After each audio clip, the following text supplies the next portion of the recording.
Assalamualaikum warahmatullahi wabarakatuh.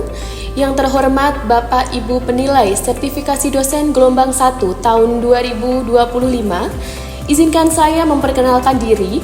Nama saya Desti Putri Hanifah, salah satu dosen program studi Pendidikan Guru Madrasah Ibtidaiyah Universitas Sains Al-Quran.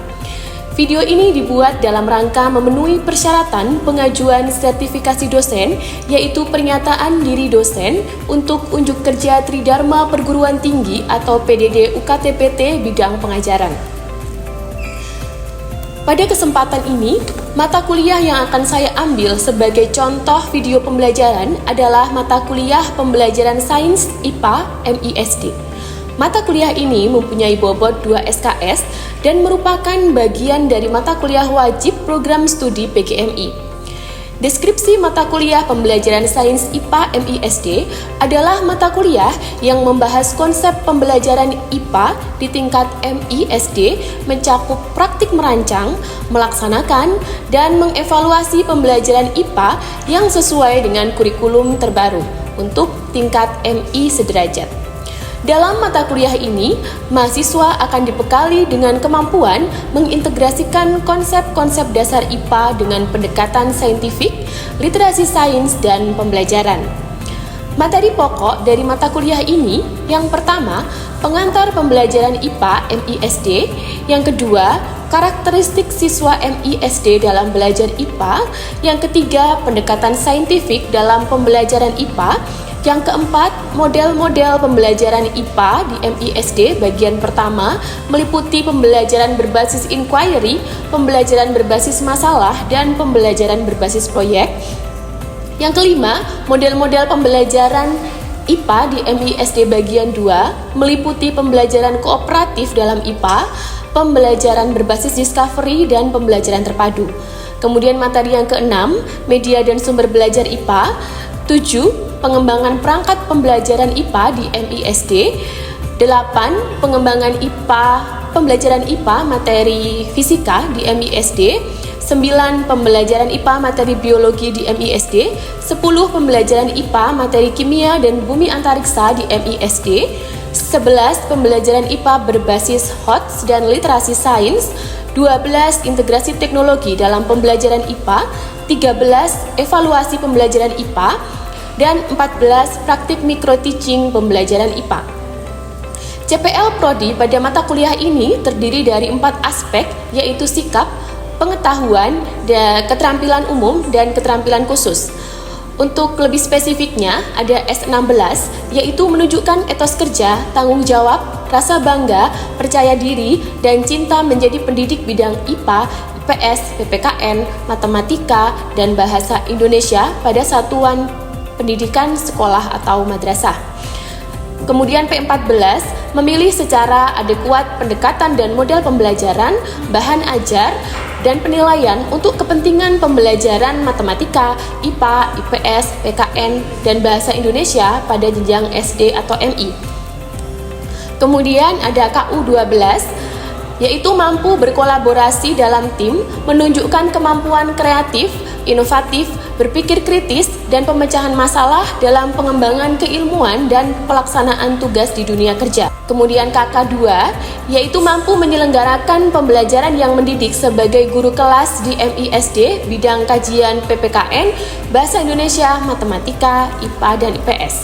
Adapun CPMK mata kuliah ini antara lain, yang pertama, menjelaskan hakikat IPA dan karakteristik pembelajaran IPA di MISD. Yang kedua, menganalisis karakteristik siswa MISD dalam belajar IPA. Yang ketiga, memilih dan menerapkan pendekatan, strategi, dan model pembelajaran IPA yang sesuai untuk siswa MISD. Yang keempat, merancang dan mengembangkan media dan sumber belajar IPA yang kreatif dan inovatif. Yang kelima, menyusun rencana pembelajaran IPA sesuai dengan kurikulum yang terbaru. 6. Mengembangkan instrumen evaluasi pembelajaran IPA. Yang ketujuh, melaksanakan praktik pembelajaran IPA di kelas mikro. Kemudian yang terakhir, mengintegrasikan literasi sains dan HOTS dalam pembelajaran IPA. Pada penerapannya, mata kuliah ini menggunakan metode pembelajaran DIA, yaitu sebuah metode pembelajaran yang menekankan pada 3 komponen utama, yaitu delivery atau penyampaian materi, interaction atau interaksi antara dosen dan mahasiswa serta antar mahasiswa, dan assessment atau penilaian hasil belajar. Komponen pertama yaitu delivery atau penyampaian. Pada mata kuliah ini, dosen menyampaikan materi perkuliahan menggunakan berbagai metode seperti ceramah interaktif, presentasi, demonstrasi, maupun studi kasus. Komponen yang kedua yaitu interaction atau interaksi. Komponen ini mencakup interaksi antara dosen dan mahasiswa serta interaksi antar mahasiswa. Bentuk interaksi dalam mata kuliah ini antara lain tanya jawab, diskusi kelompok, kegiatan berbasis produk atau proyek, maupun kegiatan kolaboratif lainnya. Mata kuliah pembelajaran sains IPA MISD dilaksanakan secara tatap muka terintegrasi dengan sistem LMS yaitu Darling Unsik sebanyak 16 pertemuan termasuk UTS dan UAS. Dalam LMS tersebut, mahasiswa dapat mengakses dan mengunduh RPS atau Rencana Pembelajaran Semester, RTM, Rencana Tugas Mahasiswa, materi ajar, serta melakukan presensi secara online. Komponen ketiga yaitu asesmen atau penilaian. Komponen ini digunakan untuk mengukur pemahaman dan penguasaan mahasiswa terhadap materi perkuliahan. Penilaian bisa dilakukan melalui berbagai cara seperti ujian tulis, tugas individu atau kelompok, presentasi, maupun proyek. Adapun sistem penilaian mata kuliah yaitu yang pertama kehadiran sebesar 10%, tugas dan praktikum sebesar 30%, ujian tengah semester sebesar 25%, ujian akhir semester sebesar 25%, dan partisipasi kelas sebesar 10%. Dengan menggabungkan ketiga komponen ini, metode DIA bertujuan untuk menciptakan pengalaman belajar yang lebih efektif dan menyeluruh bagi mahasiswa, serta memastikan bahwa tujuan pembelajaran tercapai. Referensi mata kuliah terdiri dari buku, jurnal, dan sumber lain yang relevan. Secara lebih spesifik, referensi mata kuliah ini yaitu yang pertama book chapter, Teori dan Prinsip Pengembangan Media Pembelajaran oleh Desti Putri Hanifah dan kawan-kawan tahun 2024. Yang kedua, Pengantar Micro Teaching oleh Tri Suwarno dan kawan-kawan tahun 2023. Kemudian artikel ilmiah berjudul Volta Drive Connect Science Kit to Stimulate Elementary Students in Sustainable Development oleh Khairini Rahmania dan kawan-kawan tahun 2024. Berikutnya ada buku Desain Pembelajaran IPA oleh Ulam Ayunda tahun 2022. Yang kelima, Metodologi Pembelajaran IPA oleh Asih Widi dan kawan-kawan tahun 2022. Yang keenam, ada buku Pembelajaran IPA Sekolah Dasar oleh Pariang Sonang Siregar tahun 2017. Yang ketujuh, Model Saintifik dalam Pembelajaran IPA oleh Sutowijoyo tahun 2023. Dan yang terakhir ada buku Asesmen dan Evaluasi Pembelajaran IPA oleh Iva Safira tahun 2024.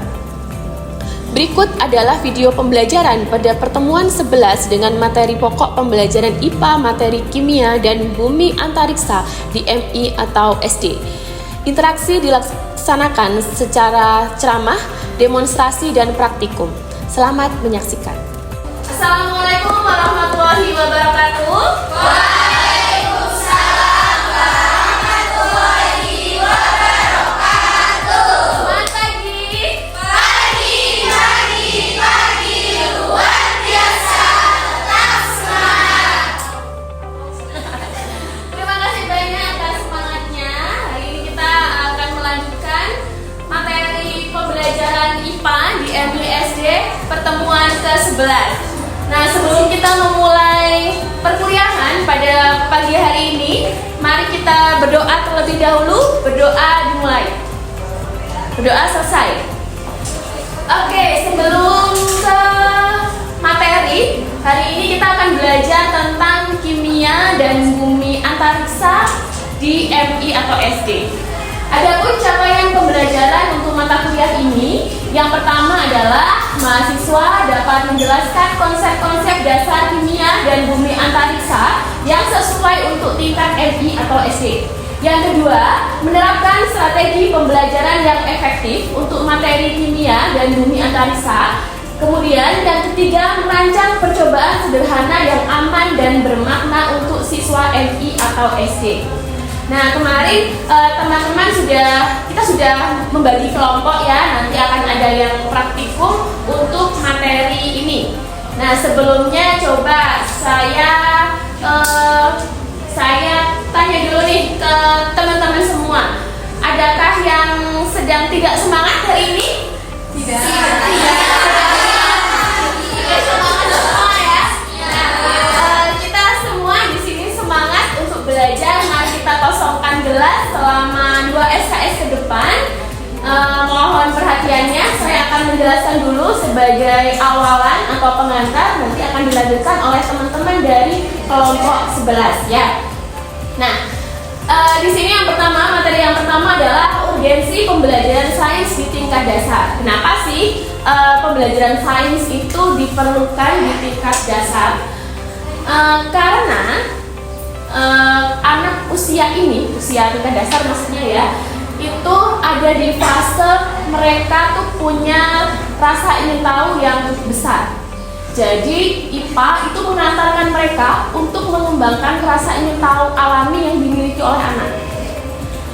Kemudian pada usia 7 tahun ke atas, usia SD memasuki 12 tahun, itu mereka juga mulai mampu nih untuk melakukan pengamatan, melakukan analisis sederhana. Jadi IPA itu membangun kemampuan observasi dan analisis anak, meskipun tingkatnya masih dasar. Kemudian di tingkat dasar ini juga anak-anak mulai bisa diajarkan untuk berpikir secara terstruktur. Kita bisa menanamkan metode ilmiah mulai dari bagaimana mengamati, bagaimana melakukan eksperimen, bagaimana menyimpulkan. Nah itu sudah bisa kita lakukan untuk anak-anak di usia SD atau MI. Kemudian materi di pembelajaran IPA itu juga berkaitan dengan literasi sains. Mereka saling beririsan. Dan salah satu tujuan dari pembelajaran IPA itu adalah yang pertama, mempersiapkan generasi yang melek sains. Harapan kita anak-anak itu kelak menjadi generasi yang mau berpikir dan bisa berpikir secara sistematis maupun terstruktur. Kemudian yang kedua, bisa mengembangkan kemampuan problem solving, di mana kemampuan problem solving atau memecahkan masalah ini menjadi salah satu kemampuan yang sangat diperlukan di abad 21. Jadi ini bisa distimulasi melalui pembelajaran IPA. Kemudian perlu juga anak bisa menghubungkan sains dengan kehidupan sehari-hari. Sains ini sangat dekat dengan kehidupan sehari-hari. Nah, melalui pembelajaran IPA diharapkan anak-anak itu bisa lebih lebih peka bahwa lingkungan di sekitarnya itu ya sains. Jadi sains itu sebenarnya tidak susah, tapi ada di sekitar kita. Nah, dalam menerapkan pembelajaran IPA, kita juga perlu memperhatikan karakteristik siswa atau analisis kebutuhan yang biasa saya sampaikan. Karena siswa di tingkat MI, SD itu berbeda dengan tingkat atasnya, entah itu SMP, SMA, atau bahkan kalian sudah berbeda perkembangan, jadi karakteristiknya pun berbeda. Nah, untuk siswa MI atau SD, itu mereka dalam tahap perkembangan kognitif operasional konkret, kalau menurut teori Piaget. Nah, ciri-cirinya operasional konkret itu anak-anak atau siswa kita itu bisa berpikir logis jika mereka dihadapkan dengan objek yang konkret atau nyata. Mereka belum mampu untuk berpikir secara abstrak. Mungkin kalau tingkat kelasnya udah lebih tinggi, sudah mulai agak bisa nih berpikir abstrak. Tapi kalau untuk siswa kelas rendah masih sangat diperlukan benda-benda yang sifatnya konkret, dekat dengan mereka, ataupun bisa dimanipulasi oleh siswa.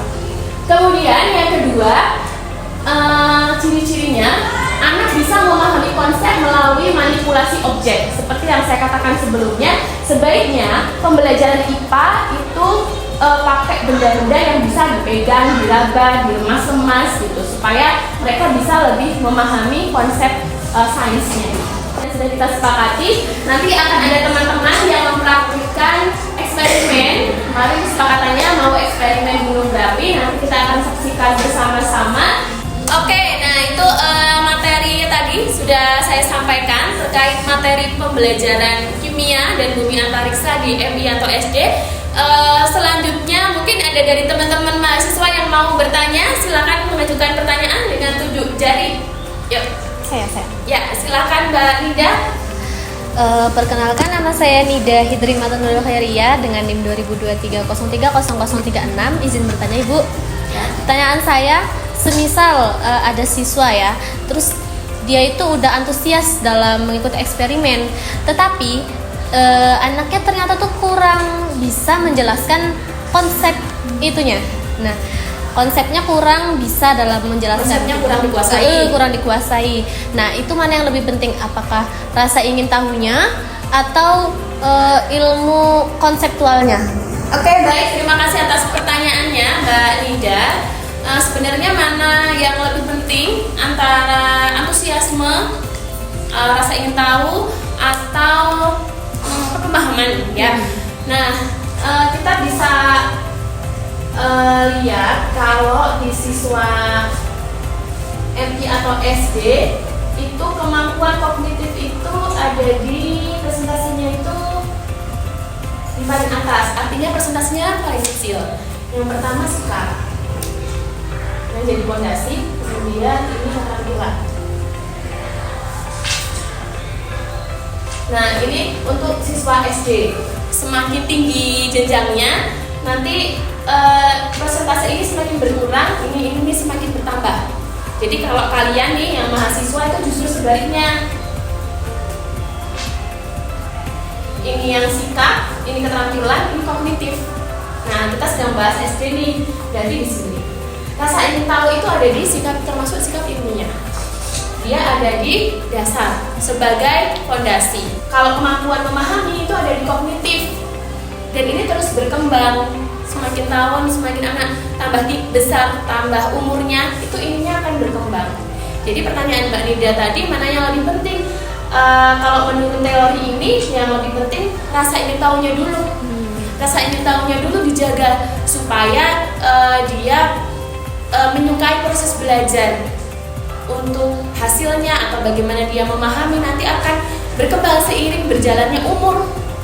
Gitu. Jadi nanti akan pintar, lama-lama akan pintar. Yang penting sikap, rasa ingin tahu ini dijaga dulu.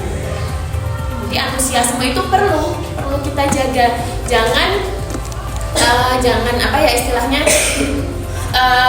jangan terlalu menuntut anak untuk segera paham, karena pemahaman itu proses. Begitu ya, terjawab ya Mbak Nida ya. Terima kasih Ibu. Untuk kelompok 11 silakan bisa mempersiapkan diri untuk praktikum eksperimen gunung berapi seperti yang kemarin sudah disepakati. Silakan. Assalamualaikum warahmatullahi wabarakatuh. Waalaikumsalam warahmatullahi wabarakatuh.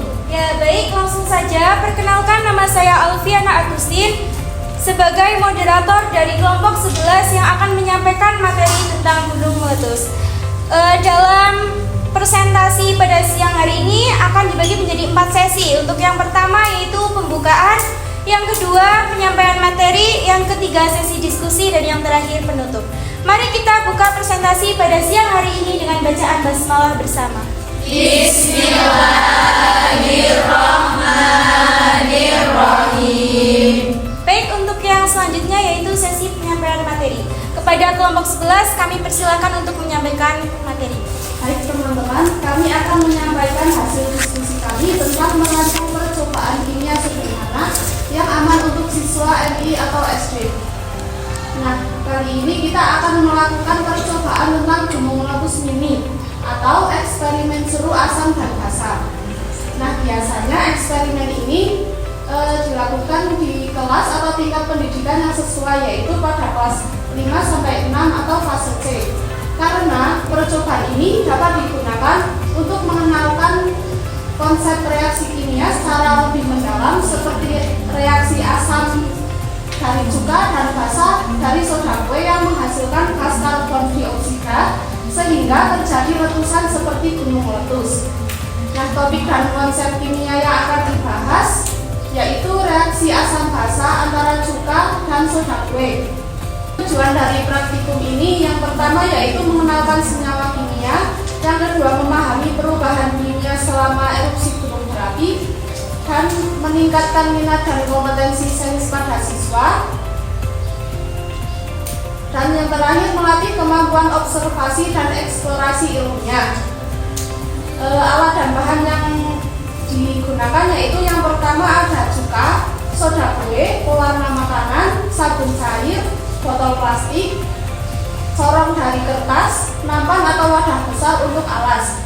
Nah, beberapa alat dan bahan yang digunakan ini cukup mudah dicari, begitupun harganya lebih murah.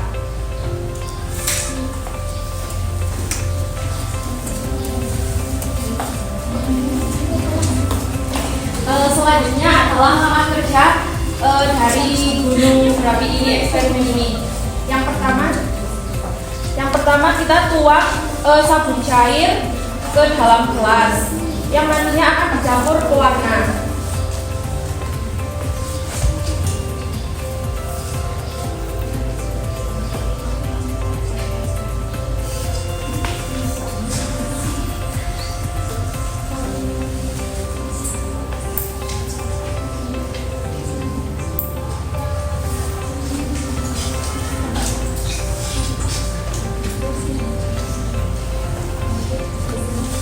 Setelah itu tuang cuka ke dalam gelas secukupnya.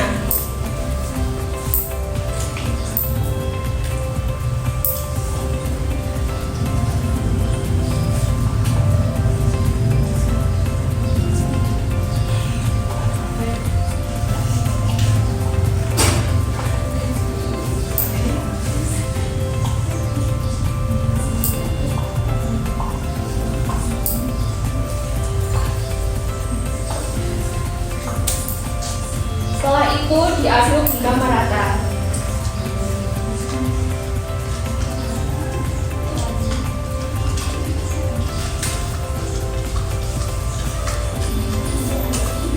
Lalu tuangkan ke dalam botol yang ada di dalam sini.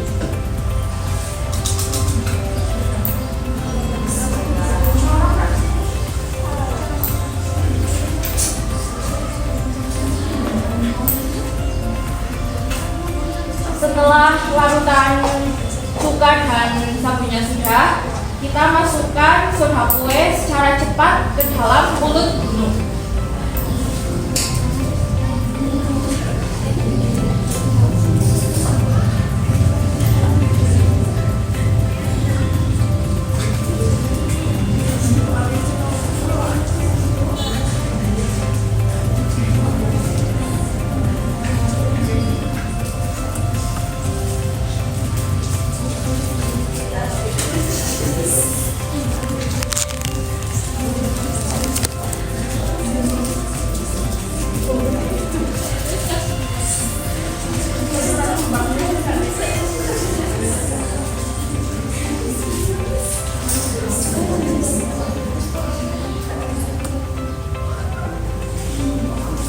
Lalu amati apa yang terjadi.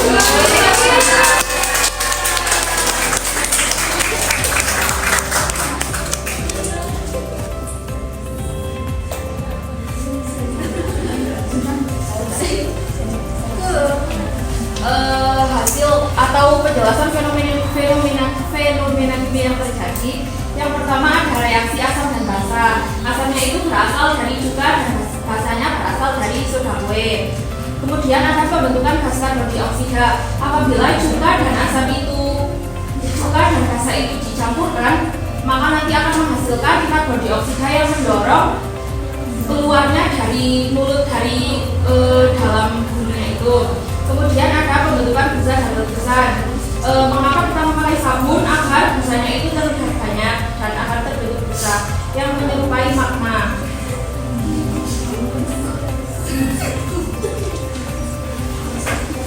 Kemudian ada simulasi tekanan gas vulkanik. Jadi gas karbon dioksida yang terperangkap dalam botol itu meniru tekanan gas vulkanik yang terbentuk dalam magma di gunung berapi nyata. Jadi tekanan ini yang menyebabkan keluarnya letusan gunung berapi itu.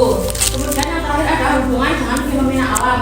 Tentu saja hubungan dengan Nah, fenomena alamnya adalah gunung meletus.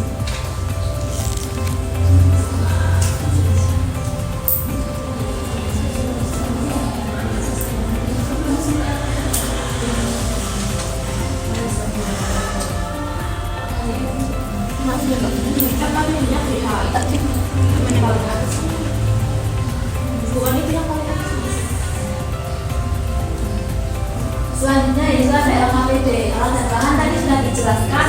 Apa aja itu ada?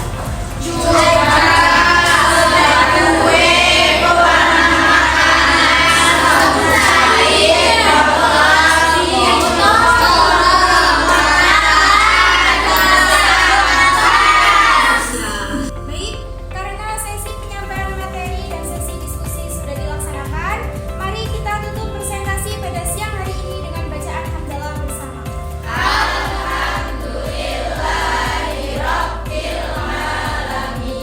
Sekian dari kami, mohon maaf apabila terdapat banyak kesalahan. Wassalamualaikum warahmatullahi wabarakatuh.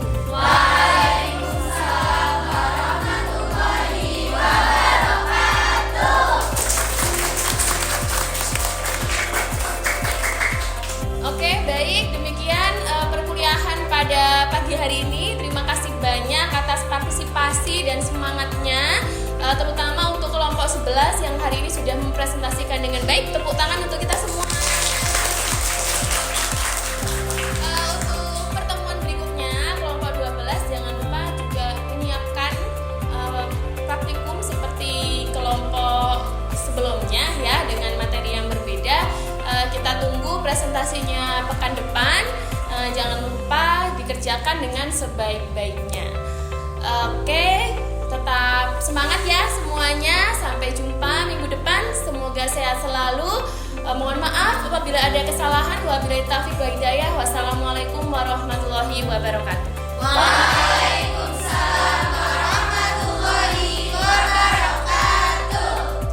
Demikianlah proses pembelajaran yang dapat saya sampaikan.